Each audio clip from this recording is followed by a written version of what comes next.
ఉమ్మడి పశ్చిమ గోదావరి జిల్లా పోలవరం నియోజకవర్గం జనసేన టీడీపీ బీజేపీ ఉమ్మడి అభ్యర్థి చిర్రి బాలరాజు ఎన్నికల ప్రచారంలో భాగంగా జిలుగుమిల్లి మండలంలో పర్యటించారు. పర్యటనలో భాగంగా బర్రింకలపాడు, వంకవారిగూడెం, దాట్లవారిగూడెం, మడకంవారిగూడెం, పడువారిగూడెం, తబసరివారిగూడెం, చీమలవారిగూడెం తదితర గ్రామాల్లో ప్రజలతో మమేకమయ్యారు. వైసీపీకి చెందిన తెల్లం రాజ్యలక్ష్మి కుటుంబం 20 ఏళ్లుగా నియోజకవర్గానికి చేసింది శూన్యమని, ఈ ఎన్నికల్లో కూటమిని గెలిపిస్తే తప్ప ఇటు పోలవరానికి అటు రాష్ట్రానికి మంచి జరుగుతుందని చిర్రి బాలరాజు అన్నారు.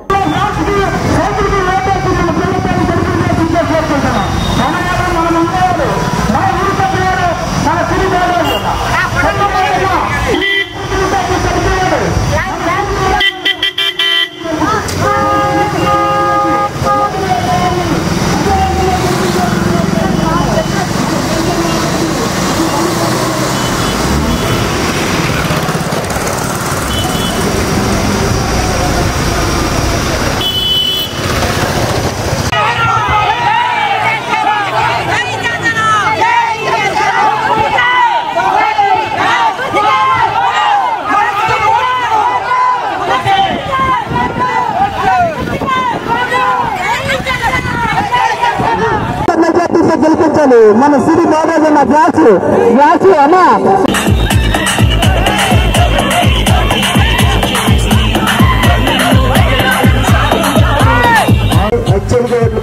గెలిపిస్తారని చెప్పి కోరుకుంటున్నాను.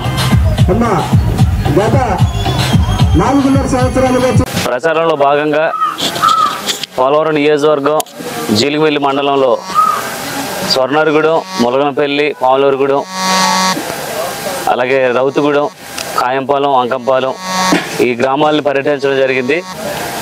టీడీపీ ముఖ్య నాయకులు, మండల నాయకులు, జనసేన పార్టీ ముఖ్య నాయకులు, మండల నాయకులు, కార్యకర్తలతో పాటు భారీ ర్యాలీగా ఈరోజు పర్యటించడం జరిగింది.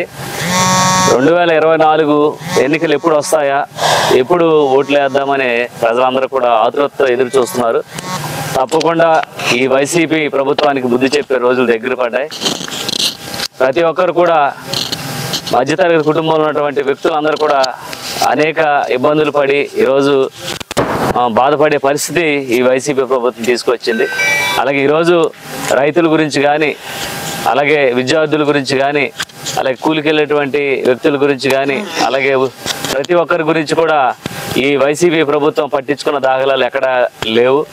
ఈరోజు గాలికి వదిలేసి ఈరోజు మళ్ళీ ఎన్నికలకి సిద్ధమై నేను మళ్ళీ మీకు న్యాయం చేస్తాను, మళ్ళీ నాకు ఓట్లు వేయండి అని ఈరోజు జగన్మోహన్ రెడ్డి మాట తప్పను మడవ తిప్పనని 2019లో మాటిచ్చి ఈరోజు ప్రజలందరినీ కూడా గాలికి వదిలేసే పరిస్థితి ఏర్పడింది. అలాగే సామాన్య ప్రజలందరూ కూడా ఒకటే చెప్తున్నారు, 2014 టీడీపీ హయాంలో మాకు గ్యాస్ సిలిండర్ రేట్లు కానీ, కరెంట్ బిల్ రేట్లు కానీ, అలాగే నిత్యావసర సరుకులు కానీ, అలాగే ప్రతి ఒక్కటి కూడా రైతులకి గిట్టుబాటు ధర కానీ, అలాగే ఏదైనా వరదలు వస్తే రైతులు పంట నష్టానికి గురించి కానీ అనేక విధాలుగా ప్రభుత్వాలు ఆదుకున్నాయి, ఏ ప్రభుత్వం వచ్చినా. కానీ ఈ ప్రభుత్వం వైసీపీ అంటే యువజన శ్రామిక రైతు పార్టీ అని పేరు పెట్టుకొని యువతను కానీ, రైతులు కానీ, అలాగే విద్యార్థులు కానీ ఈసారి రోడ్డు మీదకు వదిలేసే పరిస్థితి ఏర్పడిందని ప్రతి ఒక్కరూ తెలియజేస్తున్నారు.